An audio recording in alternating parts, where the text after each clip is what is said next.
Sejam bem-vindos a mais uma entrevista em Gênio.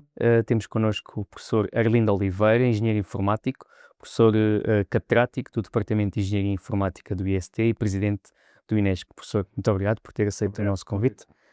Como sabe, o tema desta edição de Engenho é inteligência artificial e conhecimento.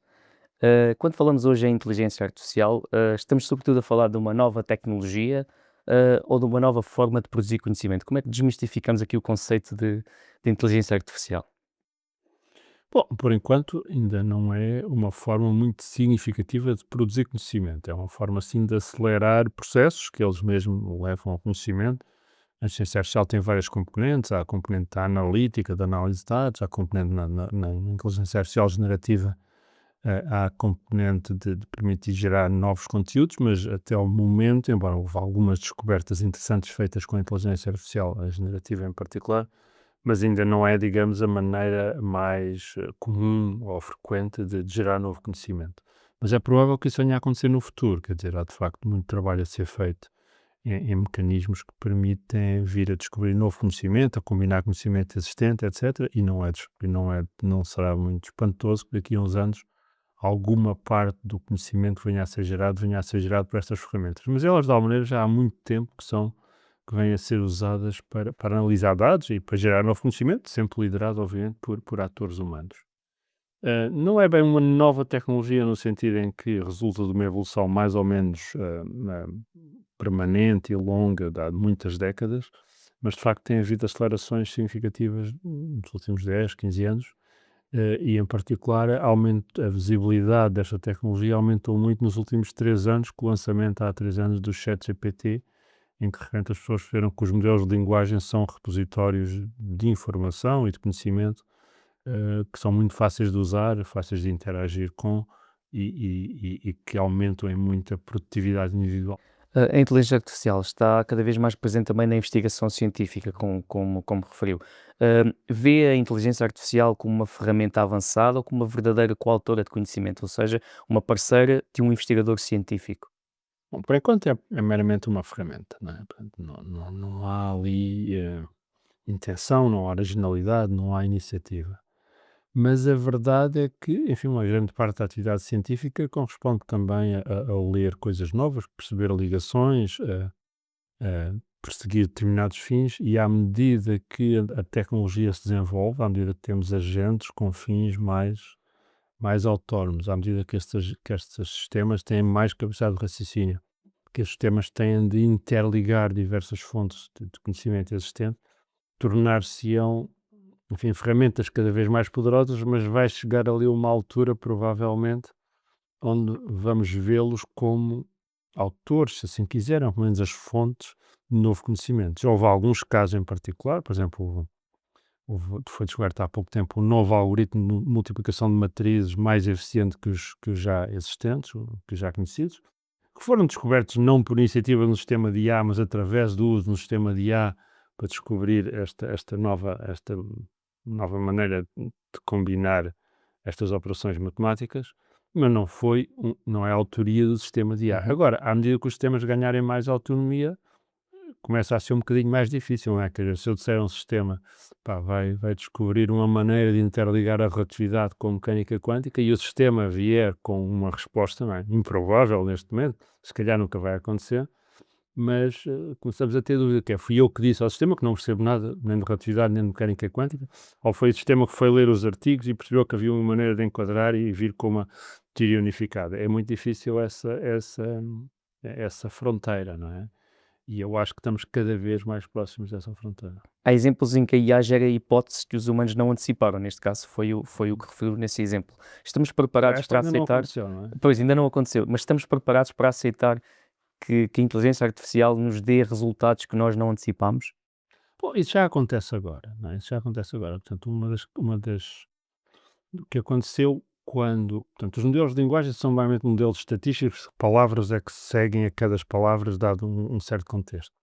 Mas quando são treinados com muitos dados, quando são treinados com uma fração muito grande do conhecimento existente, todos os livros que foram escritos, todos os artigos que foram escritos, tudo o que consta na internet e etc., os sistemas acabam por criar representações internas extremamente ricas e interligam coisas que nós não estávamos à espera.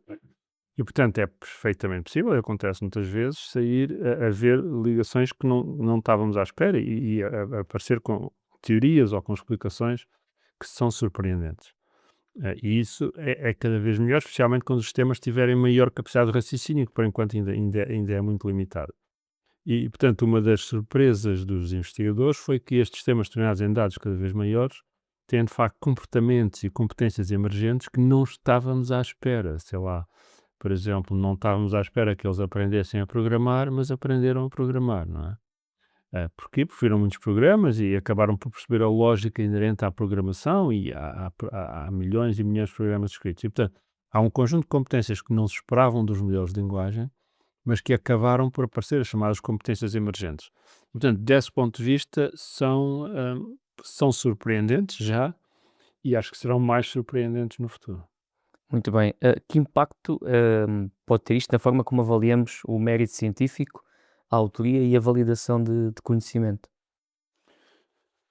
Tem um impacto muito grande e acho que vai ser um desafio muito grande. Nós já estávamos com uma enorme dificuldade, estávamos submersos num grande número de artigos, portanto, a investigação científica, obviamente, tem-se desenvolvido em todo o mundo, e a investigação tecnológica e o desenvolvimento tecnológico, eh, e já estamos com uma grande dificuldade em avaliar tudo o que é produzido, tudo o que é publicado.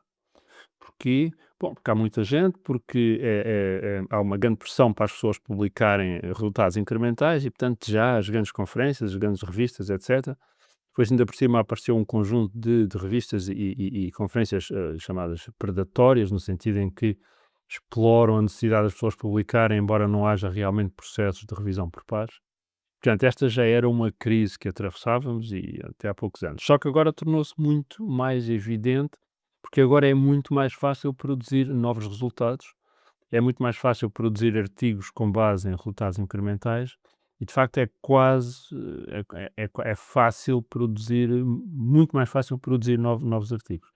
E, portanto, neste momento é extremamente difícil distinguir o que é um resultado inovador, o que é um resultado simplesmente incremental, ou o que é simplesmente uma coisa que é uma reescrita de coisa existente, não é?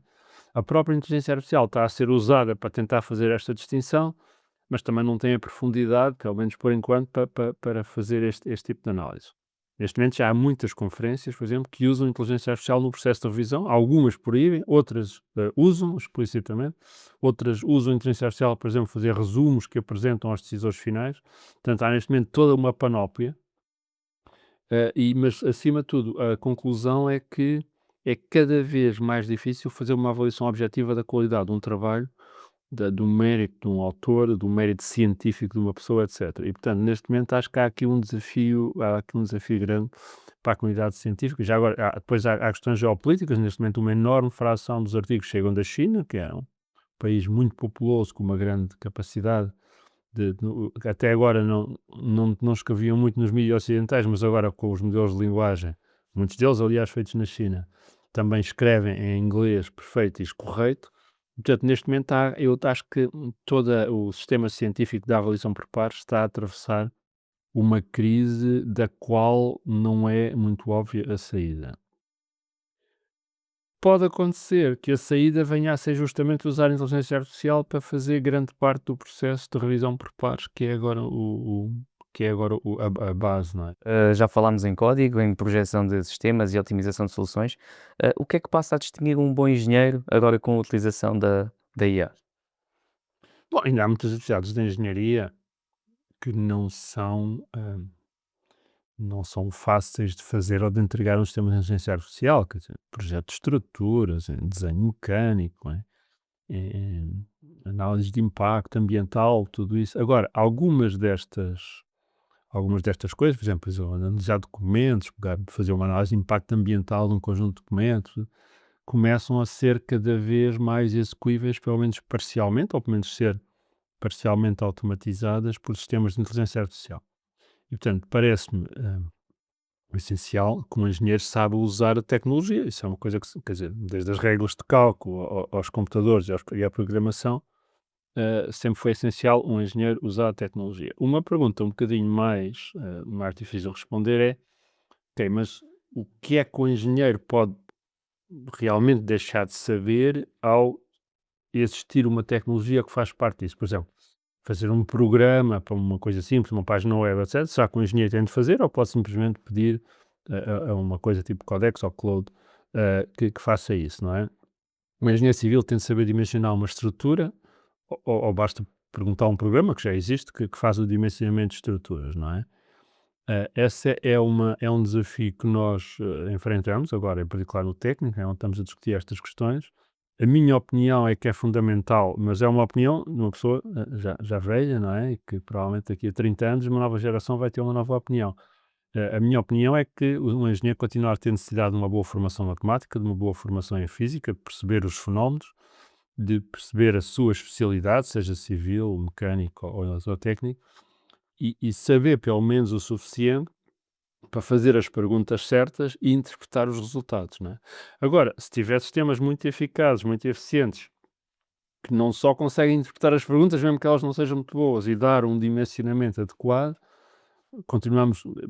Será que o engenheiro está a usar todo o seu potencial e será que a engenharia está a usar todo o seu potencial? É uma pergunta difícil porque o nível de competência destes temas em diversas áreas estão cada vez melhores, não é? E coisas que nós exigíamos, por exemplo, projetos no Instituto Superior Técnico, onde exigimos projetos de programação ou de outras áreas, estes temas já são feitos com relativa facilidade por muitos destes temas. E, portanto, coloca-se a questão de saber se o processo de aprendizagem, que antes era feito através de projetos, e de estudos, etc., eh, não está a ser subcontratado a sistemas de IA e não estamos a perder algumas, pelo menos algumas competências dos engenheiros durante o seu processo de formação. Isto é uma coisa, por exemplo, escrever, não é? Quer dizer, de facto, grande parte dos relatórios agora são escritos por sistemas de IA, como português ou inglês, bastante escorreito. Será que os engenheiros estão a perder estas competências de escrever? Provavelmente vamos perder algumas competências, quer dizer, também já deixaram de fazer contas, de saber fazer contas, ninguém sabe tirar uma raiz quadrada agora, provavelmente, não é? Ensinávamos de antes. Portanto, é um bocadinho difícil saber onde é que para. Eu, pessoalmente, acho que é fundamental continuar a haver competências básicas, perceber bem o mundo físico, perceber a matemática e perceber os fenómenos, independentemente do facto dos sistemas de inteligência artificial se tornarem cada vez mais competentes e provavelmente atingirem níveis de competência em muitos aspectos semelhantes aos de um engenheiro profissional. A engenharia sempre teve também uma dimensão muito ética. A inteligência artificial reforça ou transforma essa responsabilidade da ética? Bom, a componente ética sempre existiu e vai continuar a existir, não é? O que estamos agora, portanto, os sistemas de inteligência artificial que existem agora não têm ética, não têm motivação, não têm valores, são simplesmente modelos relativamente simples, estatísticos de geração de conteúdos, no caso da IA generativa, ou de análise de dados, não é? Portanto, a ética está do nosso lado, não é? Até que ponto é que algumas atividades de engenharia depois têm impactos éticos e sociais é uma história um bocadinho diferente, não é? Por exemplo, uma rede social. Uma rede social foi desenvolvida por engenheiros para maximizar o envolvimento das pessoas e o tempo, a atenção, não é? Com uma série de consequências negativas, em particular no enviesamento das opiniões, no fecho das opiniões, no gasto de tempo, em muitos casos, não é? Estamos a discutir agora se devemos ou não ter os jovens com menos de 16 anos ter acesso a redes sociais. É uma questão ética, mas enfim, não são os sistemas de IA que resolvem isto, tem de ser a sociedade por um lado e os engenheiros que implementam isto também implementarem os valores éticos da sociedade. E talvez não se tenha estado a fazer um trabalho muito bom, não é? Quando estas grandes plataformas em particular, as redes sociais, mas todas as outras, têm preocupações fundamentalmente de maximizar o lucro dessas empresas através da atenção que é dedicada, talvez seja uma posição demasiado ambiciosa de um ponto de vista financeiro e devia ser mais temperada com considerações éticas. Será que todos nós estamos a ver, por exemplo, os conteúdos que nos dão uma visão não enviesada, uma visão abrangente da sociedade, ou será que estamos a criar divisões dentro da sociedade que cada um de nós, por exemplo, vê conteúdos especialmente personalizados para si? Eu, por exemplo, imaginaria que, obviamente, há legislação nesse sentido e coisas como o Artificial Intelligence Act, o Digital Markets Act, e o Digital Services Act, todos esses têm algumas preocupações éticas, e que de alguma maneira balizam a atuação dos engenheiros que fazem os sistemas, mas enfim, isso é uma coisa de alto nível e depois, de facto, quando as pessoas codificam os sistemas, quando as pessoas os implementam, têm de tomar decisões éticas e eu francamente não sei, não tenho a certeza absoluta se estamos todos de acordo que têm sido sempre tomadas as melhores decisões e há notícias internas que vêm das grandes empresas, dos Facebooks e de outras, a OpenAI, etc., que talvez a ética não tenha tido um peso suficiente na tomada das decisões internas. Vê um limite para esse paradigma? Para o paradigma atual existente. Exatamente. Vamos lá ver, a União Europeia tentar regulamentar, por exemplo, através do Regulamento de Inteligência Artificial e outros, não é? Os outros que eu referi, tentar de alguma maneira regulamentar esse equilíbrio entre o tido pelo lucro das grandes empresas e a criação de uma sociedade mais dialogante e mais informada. Não estou muito convencido que os regulamentos tenham sido até agora particularmente eficazes, mas pode ser que venham a ser melhores no futuro, não é? De qualquer maneira, é pelo menos positivo que essas questões sejam tomadas em linha de conta, mais na Europa até do que, por exemplo, nos Estados Unidos, onde há muito pouca regulamentação e muito poucas regras, e também muito pouco na China, embora por outras razões, mas onde realmente o Estado é muito mais centralizador em termos de regras. E, portanto, não, eu acho que a Europa tem feito bem em tomar essas posições. Não me parece que as coisas tenham sido particularmente eficazes em muitas coisas, como se vê pela bipolarização da sociedade, como se vê pela desinformação, como se vê por alguns outros efeitos negativos. Mas pode ser que no futuro enfim, no futuro não muito longínquo, venhamos esta filosofia europeia tenha algum impacto nos Estados Unidos, tenha algum impacto na China, no Japão já tem algum impacto, e, portanto, venhamos a ter um mundo mais atento a questões éticas, em grande parte por força da influência da regulamentação. Por outro lado, também podemos assistir a uma divergência onde a Europa, por exemplo, regulamenta muito, os outros não ligam muito, nem os Estados Unidos nem a China, e a Europa acaba por ficar a regulamentar uma parte relativamente pequena das plataformas, que são uma parte grande da tecnologia, e acaba por ficar um bocadinho isolada do resto do mundo. Nós pensamos que a Europa é o centro do mundo, mas a Europa é apenas cerca de 5 ou 6% da população mundial. E, portanto, também não podemos pensar que a posição da Europa, que são menos de 10% da população mundial, vai completamente condicionar o desenvolvimento da tecnologia no mundo todo, especialmente na presença de gigantes como a China, a Índia, os Estados Unidos e outros países asiáticos, e uma África no futuro. E, portanto, também é difícil imaginar que, por mais influente que a Europa seja, tenha esse poder de condicionar totalmente o desenvolvimento futuro da tecnologia. O ensino de engenharia foi desenhado para um mundo pré-IA, e pergunto-lhe o que é que já não faz sentido ensinar da mesma maneira e o que é que tem que mudar. Falou há bocado que um bom engenheiro tem que ter e continuar a ter uma boa formação em matemática, por exemplo. O que é que tem que mudar? Bom, nós já mudámos algumas coisas, não é? Praticamente todas as especialidades de engenharia têm pelo menos alguma exposição à área da informática, da programação, dos algoritmos, da análise de dados, não é? É fundamental em praticamente todas as áreas. Tem sido uma evolução positiva, se calhar até menos, uma evolução menos prolongada, menos profunda do que devia ter sido, mas enfim. Eu acho também que a formação da engenharia agora fundamental que todas as áreas tenham alguma exposição a estas tecnologias, não só como utilizadores, mas também com alguma compreensão das áreas da tecnologia que têm mais impacto nas suas áreas. Portanto, isso mudou. Mas isso não é uma alteração muito profunda, quer dizer, estamos a falar de uma alteração que é 5 a 10% dos currículos. A engenharia civil continua a aprender desde a matemática e física até às estruturas e aos materiais. Da mesma maneira, um engenheiro biológico aprende muito, muito que aprendia antes. E, portanto, eu não consigo ver um futuro, pelo menos próximo, onde a formação da engenharia seja muito profundamente diferente do que é agora. Quer dizer, se calhar mudamos 20% da formação, mas 80% continuam a ser as bases que eram.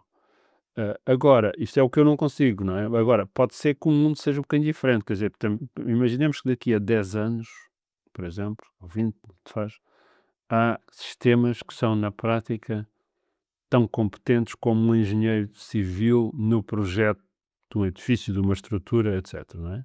não é muito difícil de imaginar isso em termos do que a tecnologia pode fazer.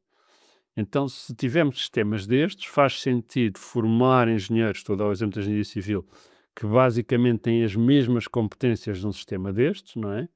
Mas que são mais caros, em princípio, ou fará sentido formar engenheiros com uma formação que sabem usar perfeitamente estes sistemas, mas têm uma visão, não sei, mais global, mais das questões éticas, sociais, económicas, etc.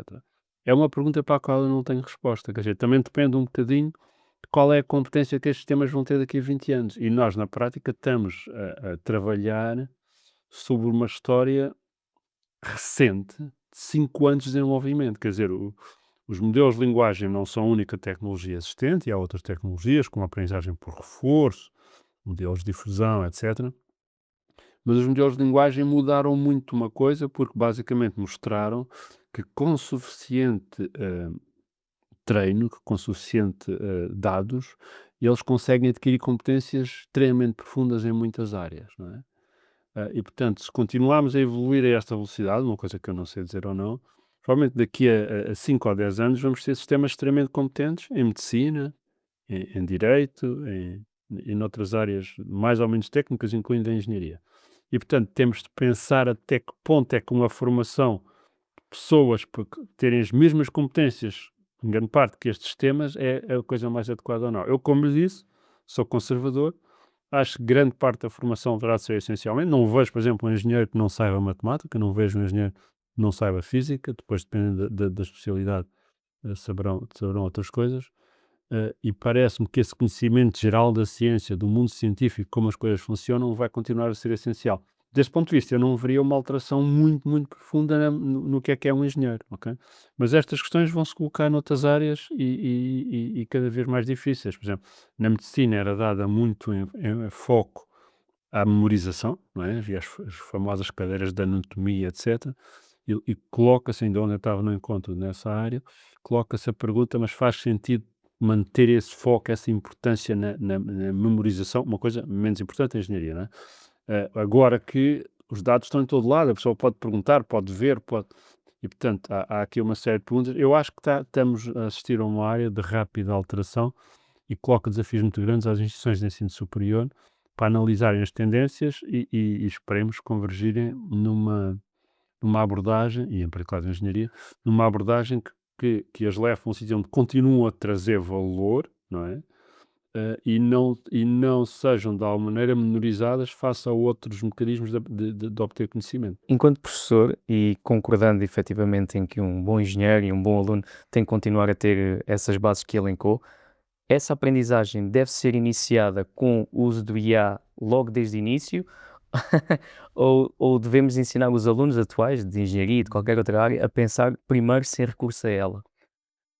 Essa é uma excelente pergunta. Nós estamos a debater-nos em particular na área de engenharia informática com essa pergunta e colocar de maneira mais direta nesta área é o seguinte: devem os alunos, em particular do primeiro ano, aprender a programar sem recurso à inteligência artificial e só depois, mais tarde, segundo, terceiro, quarto ano, aprenderem ou serem estimulados a usar as ferramentas de inteligência artificial, ou pelo contrário, devem ser estimulados desde o princípio a usar a inteligência artificial para se tornarem o mais eficientes possíveis na codificação. As pessoas estão muito divididas nesta frente e, portanto, essa divisão significa que nós não sabemos muito bem o que é que vai trazer o futuro. Um facto é real. Vai ser extremamente difícil de impedir o uso de inteligência artificial pelo menos por uma grande fração dos alunos na área da engenharia informática e imagino que noutras áreas seja parecido. Provavelmente a área da engenharia informática é que está mais disposta a isto, mas vai ser extremamente difícil. Há pelo menos uma fração de alunos, por razões, ou falta de tempo, ou falta de dedicação, ou falta de formação anterior, que vão usar sistemas de inteligência artificial para usar nos seus projetos e, portanto, vão aprender inspirados e baseados em sistemas de inteligência artificial. Portanto, não vão aprender como eu aprendi a programar e como uma geração há 5 anos atrás aprendeu a programar, sem sistemas de inteligência artificial. Serão melhores ou piores engenheiros, serão melhores ou piores programadores, não sabemos, não é? Eu acho que nossas opiniões ali no departamento em particular de Engenharia Informática do IST estão muito divididas. dentre as pessoas que acham que deviam ser completamente proibidos ou bloqueado o uso de IA nas primeiras disciplinas de programação, neste caso, e as pessoas que acham que isso não faz sentido nenhum, porque também nos proibimos de usar calculadoras, nos proibimos de usar regras de cálculo, nos proibimos de usar outros mecanismos. Portanto, esta divisão acho que assinala, marca uma incerteza significativa sobre o que é melhor, porque nós ainda não sabemos realmente o que é que estas pessoas formadas desta geração vão fazer no futuro daqui a 10 ou 20 anos. Será que as suas funções vão ser em grande parte substituídas por sistemas, por exemplo, de codificação de código autónomo? Neste momento, sistemas como o, o Codex e outros já fazem grande parte das funções fáceis de coisa e, portanto, precisamos de engenheiros mais séniores que conseguem orquestrar estas plataformas ou não. E, portanto, algum desconhecimento sobre o que é o futuro da prática da engenharia informática e de outras engenharias em menor grau, também nos impede agora de estar completamente alinhados no que é melhor para fazer. A inteligência artificial é também muitas vezes apresentada como um motor de produtividade de muitos setores. Onde é que vê o seu maior potencial real de impacto económico? Bom, eu acho que é relativamente claro que as pessoas que usam estes sistemas eficazmente veem aumentos significativos de produtividade individual. Isso, todos os estudos parecem mostrar isso e as opiniões das pessoas também. É menos óbvio que isto se traduz em aumentos da produtividade institucional e empresarial, porque os estudos não têm mostrado isso de forma assim tão profunda, embora possam estar a ser mal feitos os estudos também. Agora, o que eu acho que acontece é que não basta meter um sistema de IA em cima de um processo existente, o próprio processo tem de ser refeito, não é? Temos de pensar onde é que a inteligência artificial, um modelo, etc., pode entrar. Pode haver processos inteiros que podem ser essencialmente alterados e feitos por um sistema de IA, mas têm de ser alterados. Quer dizer, a IA não vai com papel ao lado, no gabinete ao lado, para pedir uma assinatura ou um carimbo, não é? E, portanto, eu acho que essa alteração dos processos vai ser relativamente lenta. Vamos ter de alterar instituições, vamos ter de alterar culturas, vamos ter de alterar procedimentos e maneiras de trabalhar. Provavelmente isso vai demorar, quer dizer, a introdução da eletricidade nas fábricas demorou quase um século até refazer a maneira como uma fábrica trabalha, não é? A ideia original era meter um grande motor ou uma máquina a vapor e depois um motor elétrico no centro da fábrica e de facto não vejo o que vai acontecer. E portanto, da mesma maneira, a IA também vai, agora não vai demorar 100 anos, né, nem 70, provavelmente vai demorar 10 ou 20, mas 10 ou 20 é apesar de tudo uma geração. Portanto, eu acho que daqui a 10 ou 20 anos vamos ter processos muito diferentes, vamos ter, em alguns casos, grandes ganhos de eficiência no serviço ao cliente, na geração de software, ah, eventualmente até na condução autónoma, etc. Mas para isso precisamos de mudar uma série de coisas e isso vai demorar muito tempo. Como é que vê a regulação europeia ao nível da inteligência artificial? Está a fazer o seu trabalho, a E já proteger as falámos um pessoas? bocadinho, quer dizer, acho que a Europa tem uma boa intenção, a regulação é uma regulação difícil, não é? Porque a tecnologia está a evoluir muito rapidamente e, portanto, a regulação está a tentar ir atrás da tecnologia. Há algumas questões se a regulação em si mesma é um obstáculo ao desenvolvimento da tecnologia, em particular na Europa. Nós não temos grandes empresas destas chamadas tecnológicas, embora, enfim, desta área da inteligência artificial na Europa, não é? Ah, Levanta-se a questão, será que é a regulação que está a impedir que as empresas cresçam e se desenvolvam na Europa ou não? A maior parte dessas empresas estão nos Estados Unidos e na China. Eu acho que provavelmente não é a regulação o maior fator. Outras coisas como a fragmentação do mercado, a falta de profundidade do capital de risco, etc., provavelmente são fatores maiores.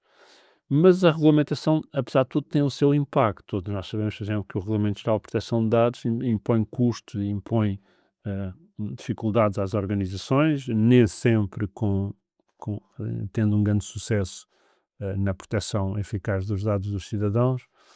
O regulamento de inteligência artificial, vamos ver como é que é a implementação, não é? A implementação, uma coisa é o que está escrito na lei, outra coisa é como se traduz a implementação e a verificação e validação do regulamento. Mas há aqui alguma preocupação que seja, coisas que já temos com o Regulamento Geral de Proteção de Dados, se calhar vamos ter preocupações com o AI Act, se calhar vamos ter proteção com o Data Markets Act, etc. que impõem algumas limitações. Mas, como eu disse, provavelmente não é a regulamentação a maior imposição, a maior limitação.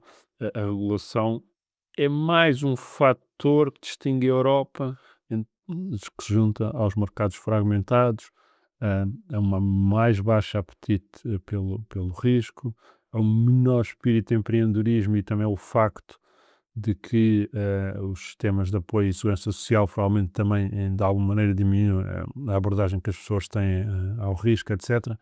E, portanto, é mais um fator, mas a Europa, nós gostamos de viver na Europa, temos que dizer que gostamos de viver num sítio regulado, os direitos das pessoas são protegidos, portanto, há aqui um equilíbrio entre gostamos de viver num continente civilizado e onde há uma proteção significativa dos direitos individuais, mas também um estímulo para a economia de mercado e para o empreendedorismo. Temos aqui um equilíbrio, é onde gostamos de viver, não é? Eu, pelo menos. Professor, para terminar, qual é o estado da arte da inteligência artificial em Portugal? O que é que falta para darmos um verdadeiro salto tecnológico e a comparação com outros países europeus?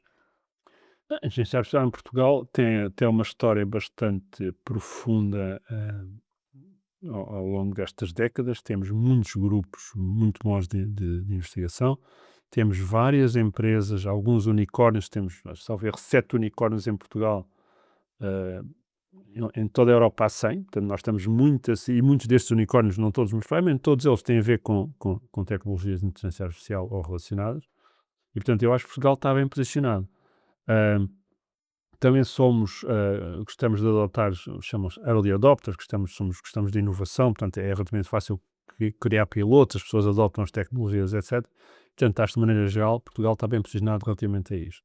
Em que é que não estamos bem posicionados? Não somos atrativos em termos salariais, portanto temos salários muito baixos e, portanto, temos muita dificuldade em competir por recursos humanos internacionalmente, exceto para os portugueses que gostam de viver aqui. Ah, não temos, o país é pequeno e, portanto, é difícil o scale-up das empresas. Uma empresa que cresce em Portugal vê sempre limites muito maiores a crescer para além do mercado nacional do que uma empresa que nasce nos Estados Unidos ou mesmo numa Alemanha ou em Espanha, não é? Há logo um fator aí de 4 ou 5 ou um fator de 30 somos para os Estados Unidos. Portanto, essa é uma limitação grande. Também tem a ver com a fragmentação do mercado europeu.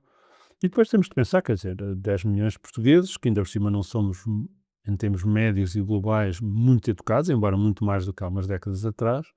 Pá, portanto, somos o quê? Um 30º, 40º da Europa e uma fração pequeníssima, somos 2% da Europa, e somos uma, uma fração pequeníssima do mundo mais desenvolvido, se incluímos os Estados Unidos, a China, o Japão, etc.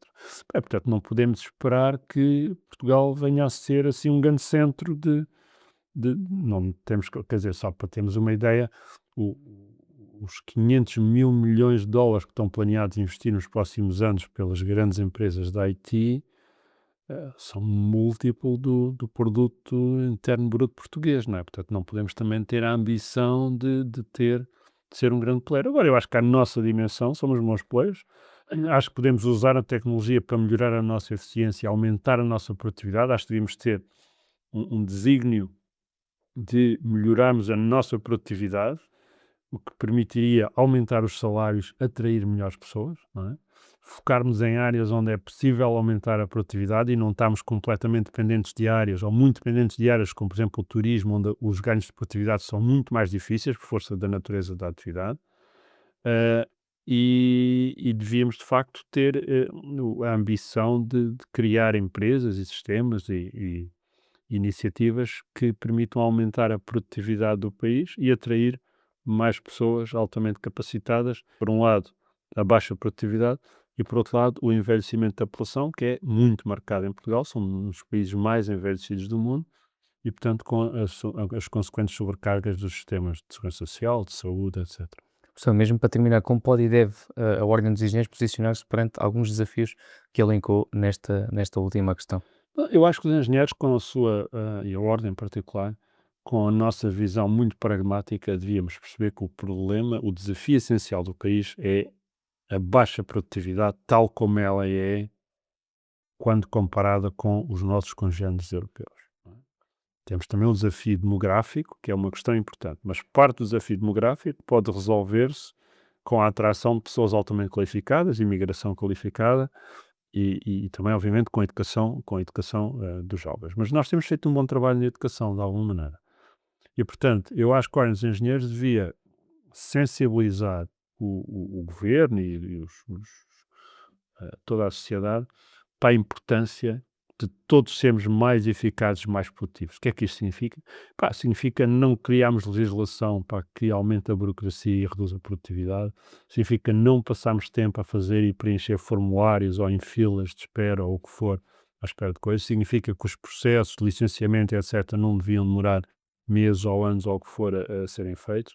Devíamos pensar que sempre criamos novas regras ou legislação ou regulamentação, qual é o impacto que isso tem na produtividade, qual é o impacto que isso tem ah, no trabalho de cada um de nós e quanto é que cada um de nós consegue fazer com o trabalho. E usando a IA também é uma maneira de aumentar a produtividade, mas acho que nós, como ordem, devíamos sensibilizar a importância dos decisores do governo e da Assembleia da República e da sociedade para a importância de sermos todos mais produtivos, de não perdermos tempo, fazermos as coisas que geram valor e fazermos menos as coisas que não geram valor.